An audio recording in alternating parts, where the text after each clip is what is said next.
Pemerintah Provinsi DKI Jakarta memutuskan untuk kembali menerapkan pembatasan sosial berskala besar atau PSBB secara penuh mulai 14 September 2020. Ini dilakukan seiring perkembangan kasus COVID-19 di ibu kota yang dinilai telah masuk dalam situasi darurat. DKI Jakarta menarik rem darurat dengan kembali menerapkan pembatasan sosial berskala besar atau PSBB secara penuh, efektif mulai Senin 14 September 2020. Gubernur DKI Jakarta Anies Baswedan menyampaikan bahwa keputusan ini diambil setelah ibu kota masuk kondisi darurat dalam kasus penularan virus corona. Perkantoran diharuskan tutup atau menerapkan pola bekerja dari rumah kecuali 11 sektor esensial. Dari 3 data ini, angka kematian, keterpakaian tempat tidur isolasi, keterpakaian ICU khusus COVID menunjukkan bahwa situasi wabah di Jakarta ada dalam kondisi darurat. Presiden 2 hari yang lalu menyatakan dengan tegas kepada kita semua bahwa jangan restart ekonomi sebelum kesehatan terkendali. Beliau jelas meletakkan kesehatan sebagai prioritas utama. Maka dengan melihat kedaruratan ini, maka tidak ada banyak pilihan bagi Jakarta kecuali untuk menarik rem darurat sesegera mungkin.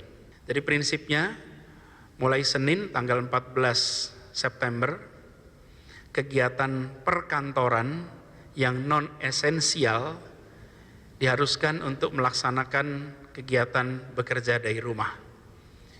Bukan kegiatan usahanya yang berhenti, tapi bekerja di kantornya yang ditiadakan. Kegiatan usaha jalan terus, kegiatan kantor jalan terus, tapi perkantoran di gedungnya yang tidak diizinkan untuk beroperasi. Akan ada 11 bidang esensial yang boleh tetap berjalan dengan operasi minimal. Jadi tidak boleh beroperasi seperti biasa, tapi dikurangi. Dan perlu saya sampaikan bahwa izin operasi pada bidang-bidang non-esensial yang dulu mendapatkan izin akan dievaluasi ulang untuk memastikan bahwa pengendalian pergerakan kegiatan, baik kegiatan usaha maupun kegiatan sosial itu tidak menyebabkan penularan. DKI Jakarta pertama kali menerapkan PSBB pada 10 April hingga 4 Juni 2020. Kemudian memutuskan melakukan pelonggaran dengan menerapkan PSBB transisi terhitung sejak 5 Juni 2020 dan telah beberapa kali diperpanjang sebelum Pemprov akhirnya memutuskan untuk kembali menerapkan PSBB secara total. Ekonomi mengiringi. Kalau PSBB dijalankan, tentu pemerintah pusat yang mendukung pemerintah daerah, karena pemerintah daerah kan yang tahu secara detailnya. Tetapi pemerintah pusat tidak hanya diam, karena itu kami dari komite melakukan juga operasi justisi dalam arti penegakan, pendisiplinan sesuai dengan Impres 06. Dan ini juga tidak hanya menakut-nakuti, tapi kita memberikan solusi bahwa OTG itu harus nanti diisolasi. Kalau di Jakarta di Wisma Atlet, kalau di tempat lain nanti dicarikan tempat, ya, supaya tadi mengurangi beban daripada rumah sakit. Kita harus menjaga juga dokter dan perawat kita. Jadi kita tidak balik-balik antara ekonomi dan kesehatan. Kesehatannya lebih dulu. Dengan penerapan PSBB penuh ini, tempat wisata dan tempat hiburan akan kembali ditutup. Mal hanya boleh buka untuk toko kebutuhan pokok, sementara restoran hanya boleh melayani pembelian take away. Tim Liputan, Berita 1. Ya, penanganan kesehatan kini menjadi prioritas pemerintah agar pemulihan ekonomi berjalan maksimal. Lalu bagaimana penerapan PSBB secara total di DKI Jakarta ini akan mempengaruhi geliat ekonomi yang saat ini sedang mulai berusaha untuk bangkit? Bagaimana pula kira-kira dampaknya pada upaya pemulihan ekonomi nasional seiring dengan langkah-langkah untuk mencoba menghindari potensi resesi. Kita akan membahasnya bersama Sekretaris Eksekutif Komite Penanganan COVID-19 dan Pemulihan Ekonomi Nasional, Raden Pardede, Wakil Ketua Kadin, Ketua Umum Kadin dan Apindo, Sinta Wijaya Kamdani, serta Ekonom dan Direktur Eksekutif Core Indonesia, Muhammad Faisal. Saya sapa dulu Pak Raden, Bu Sinta, dan juga Pak Faisal. Terima kasih sudah bergabung bersama kami. Saya mungkin ke Pak Raden dulu.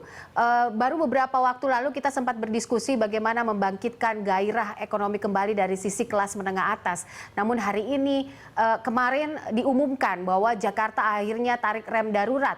Ini tantangan baru untuk komite juga khususnya dan juga pemerintah pusat. Ekonomi baru mulai bangkit tapi harus tetap tarik rem darurat. Bagaimana menghadapi ini? Begini, pertama kita memang mengakui ada kenaikan infeksi daripada COVID-19 ini. Dan itu terjadi, bukan hanya tren ini terjadi di Indonesia, tetapi secara umum global itu terjadi. Yang kedua, memang pemerintah pusat dan pemerintah daerah itu harus bersama-sama menghadapi ini, menangani ini. Jadi dalam situasi seperti ini, memang paling baik adalah kita berkoordinasi dan kompak menyelesaikan masalah ini. Yang ketiga, bahwa pilihan-pilihannya memang apakah rem mendadak atau rem secara perlahan, secara gradual. Jadi kalau rem mendadak PSBB, kekhawatiran kita tadi ada kepanikan, dia menciptakan ketidakpercayaan, ya, dan tadi bisa menyebabkan ekonomi mengalami tekanan yang sangat berat seperti yang kita sebutkan dulu, ya. Pilihannya ada lagi, jadi tidak hanya rem mendadak seperti yang disebutkan oleh Bapak Presiden, ada rem dan gas. Jadi menurut saya bisa direm pelan-pelan. Artinya apa rem pelan-pelan ini? Bagaimana supaya tracing dan isolasi itu diperbaiki, diperbanyak. Kemudian 3M yang disebutkan dengan memakai masker, kemudian menjaga jarak, mencuci tangan, ditambah dengan operasi justisia. Jadi harus ada sanksi yang lebih ketat. Itu mungkin solusi lainnya. Termasuk di situ kita harus memperbesar kapasitas rumah sakit kita. Dan juga orang-orang yang OTG itu tidak perlu harus masuk ke rumah sakit. Kita bisa masuk ke Wisma Atlet atau bahkan ke hotel-hotel bintang 2 dan bintang 3. Nah, pemerintah mengusahakan ke sana sekarang. Jadi yang disebutkan tadi bahwa kalau semuanya ke rumah sakit, yang OTG pun ke rumah sakit, memang kapasitas rumah sakitnya itu terbatas. Tapi kalau sebagian yang OTG tadi atau pasien-pasien yang sudah dalam tingkat kesembuhan akhir, kita bisa taruh mereka ke Wisma Atlet atau juga ke hotel-hotel, maka tadi yang disebutkan keadaan darurat di rumah sakit itu bisa diatasi. Intinya kita bisa mengatasi tidak harus dengan PSBB. Alangkah baiknya kalau kita melakukan usaha-usaha yang lain dulu sebelum kita rem mendadak. Itu dari dunia usaha juga saya pikir akan begitu melihatnya, ya. Jadi karena kalau kita rem mendadak ini, apa yang kita lihat dampaknya tidak terlampau baik. Kita lihat di market, kita lihat di ekonomi. Toh ada alternatif lain. Jadi itulah yang saya pikir diusahakan, kita akan kerjasama pemerintah pusat, komite di sini, dan juga pemerintah daerah. Kita akan berkomunikasi dan kita akan melakukan evaluasi dan review dalam waktu dekat ini. Kita sudah berkomunikasi dan mungkin dalam waktu 1-2 hari ini kita akan melihat seluruh angka-angka itu, dan kalau dilakukan usaha-usaha tadi, niscaya kita tidak harus melakukan PSBB. Oke, baik. Saya menangkap tadi dari jawabannya Pak Raden adalah seharusnya rem mendadak ini tidak perlu mengemuka dulu, harus ada alternatif-alternatif lain yang bisa dilakukan supaya tidak timbul kepanikan. Salah satunya mungkin IHSG kita yang minus hari ini terdampak sekali karena keputusan sentimen di dalam negeri. Bu Sinta, Anda melihatnya seperti apa kalau dari kacamata pelaku usaha? Ya, terima kasih Poppy. Jadi memang kalau kita lihat, ini kan yang tadi dikatakan agak mendadak itu tadi malam kami saja dari Kadin, Apindo dan pelaku-pelaku usaha cuma dengar dari berita ya, media ya, bahwa ini akan diberlakukan kembali. Tentu saja ini sangat shocking buat kami semua. Sebenarnya pertanyaannya kenapa sih paling tidak dipersiapkan lebih dahulu gitu. Kalau ditanya, iya tapi kan dikasih persiapan baru berlaku Senin. Ya, Senin itu udah tinggal 3 hari gitu ya. Kalau pelaku usaha suruh persiapan kan tidak secepat itu gitu. Nah, jadi pertama kami memang melihat bahwa dengan kondisi Jakarta pada saat ini yang semakin meningkat COVID-nya dan sulit dikendalikan, memang situasi yang sangat menguatkan. Jadi kami melihat bahwa ini memang kadang-kadang bukan pilihan ya. Jadi sesuatu bagaimana kita bisa mencari jalan keluar untuk bisa mengendalikan dengan situasi krisis seperti ini. Nah, tapi cara penyampaiannya kenapa harus mendadak seperti itu gitu kan? Kenapa nggak bisa dikonsultasikan dulu kepada pelaku usaha sehingga paling tidak kita mungkin apakah tadi kata Pak Raden ada alternatif lain ataukah bagaimana nih caranya gitu untuk persiapannya bisa lebih matang.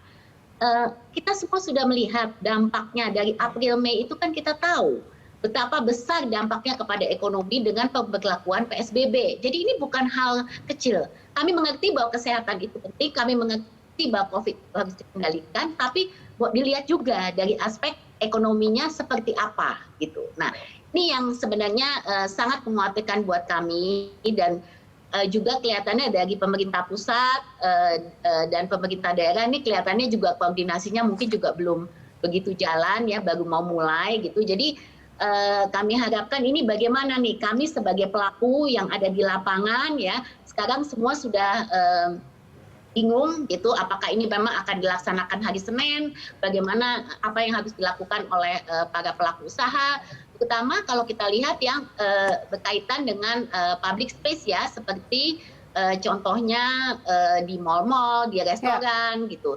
Saat ini aja mereka belum bisa kembali normal gitu. Ini baru perlahan-lahan mulai berjalan. Jadi kalau ini diberhentikan lagi, bagaimana nanti dampaknya, terutama ke pekerja gitu ya. Jadi kita melihat bahwa ini kan kita mencoba untuk menekan angka yang dirumahkan, yang di PHK. Nah, kalau ini diberlakukan bagaimana gitu? Dan kita tahu bahwa dari workforce yang ada itu kan 55% sektor informal. Ya. Jadi pastinya kalau ini mulai diberhentikan lagi, ini kan pasti akan mempengaruhi mereka gitu loh dari segi pelaksanaan kegiatan mereka. Nah, jadi semua harus dipertimbangkan masak-masak gitu. Jadi kami tahu there needs something to be done. Jadi rem itu pasti harus ada, tapi ini kita harus mempersiapkan gitu. Jadi nggak bisa langsung tanpa ini tutup mata rem langsung gitu. Nah, ini yang mungkin perlu menjadi perhatian kita semua. Tapi Poppy, saya mau menyatakan memang kita posisi sekarang memang mungkin lebih baik in the sense bahwa dibandingkan April Mei pelaku usaha sudah lebih tahu, sudah adaptasi ke teknologi, sudah tahu bekerja work from home itu seperti apa, mekanismenya bagaimana gitu. Jadi itu sudah ada lebih baik dari April Mei. Tapi tetap saja nggak mungkin itu dampaknya pasti signifikan gitu. Jadi walaupun sekarang kita sudah lebih bisa beradaptasi, tapi tidak mungkin bisa berat seperti itu. Oke, baik. Saya ke Pak Faisal. Pak Faisal, tanggapan Anda soal ini? Ya, kalau kita melihat dari perkembangan kasus pertambahan positif COVID-19, ya dari waktu ke waktu, khususnya antara PSBB di awal sampai kemudian PSBB transisi atau new normal, nah kita bisa membandingkan bahwa memang masih terus meningkat. Bahkan di PSBB ketika diberlakukan new normal itu terjadi akselerasi. Jadi artinya kita memang perlu mengevaluasi pemberlakuan new normal yang ada sekarang. Nah, apakah yang harus dilakukan ya kalau kemudian sampai pada titik di mana tadi yang disampaikan oleh Gubernur DKI bahwa kapasitas rumah sakit sudah hampir penuh, bahkan diprediksikan katanya kalau terus berlangsung bisa sampai 17 September sudah akan kapasitasnya penuh. Nah, jadi apa measures yang dilakukan, opsi-opsinya apa? Dan saya rasa memang bisa salah satunya adalah dengan cara pemberlakukan kembali PSBB, tapi kita memang mesti melihat juga plus minusnya. Nah, saya sepakat tadi disampaikan oleh Bu Sinta bahwa kalaupun diberlakukan PSBB, ini tetap perlu ada antisipasi, perlu ada persiapan, perlu ada konsultasi. Ya, jadi karena apapun, ya saya pikir sesuatu yang mendadak itu pasti akan ada banyak mudorotnya atau negatifnya. Saya rasa pengalaman dari India misalnya, ketika di awal-awal India salah satu negara di antara sekian banyak negara yang langsung menerapkan lockdown. Nah, tapi ketika lockdown yang dilaksanakan di China itu berhasil, ya, di India itu tidak berhasil, karena salah satu penyebabnya memang adalah kurangnya konsultasi, kurangnya persiapan, ya, untuk menghadapi pada masa lockdown, ya, sehingga akhirnya tidak kuat, pemerintahnya akhirnya melepas lagi itu lockdownnya, dan sekarang kalau kita melihat kasusnya itu masih sama seperti kita, makin lama makin tinggi. Jadi intinya adalah kalaupun ingin diberlakukan PSBB secara lebih ketat, memang perlu ada persiapan, karena yang sudah jelas kalau diberlakukan dalam jangka pendek itu pasti ada dampak yang sangat signifikan sekali terhadap perekonomian dalam jangka pendek. Walaupun dalam jangka panjang kita berharap semestinya logiknya itu bisa lebih cepat penanggulangan wabahnya, sehingga pemulihan juga otomatis kalau lebih cepat penanggulangan wabahnya, pemulihan ekonominya juga bisa lebih cepat. Begitu. Oke, Pak Raden, tadi kan Anda menyebutkan bahwa harusnya ada alternatif lain. Apakah ini menandakan bahwa pemerintah pusat dan juga pemerintah daerah tidak cukup sepaham soal ini? Dan soal kolaborasi tadi yang diungkapkan oleh Bu Sinta, bagaimana saat ini kolaborasi antara Pemda dan juga pemerintah pusat untuk menangani soal ini? Ya, kita sudah seperti yang kami katakan tadi, kita berkomunikasi, ya. Jadi sejak hari ini kita berkomunikasi, dan seperti yang juga kami sebutkan tadi, kita mencari solusi yang optimal. Ini kan semua nggak ada niat buruk, saya yakin nggak ada niat buruk dari Gubernur DKI, dan demikian juga pemerintah pusat, komite tentu, semuanya ini semua melihatnya adalah demi kepentingan rakyat ini. Ya, cuman kan yang kami sebutkan tadi, kita mencoba solusi yang lebih optimal.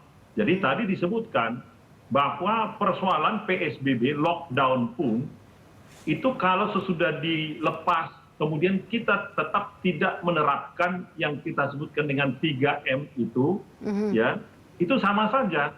Kita sudah lihat itu. Jadi sebetulnya yang kita sebutkan necessary condition atau prasyarat itu adalah kita melakukan tracing, kita melakukan isolasi, di samping testing, baru kemudian kita mempraktekkan 3M, yaitu pakai masker, mencuci tangan, kemudian jaga jarak.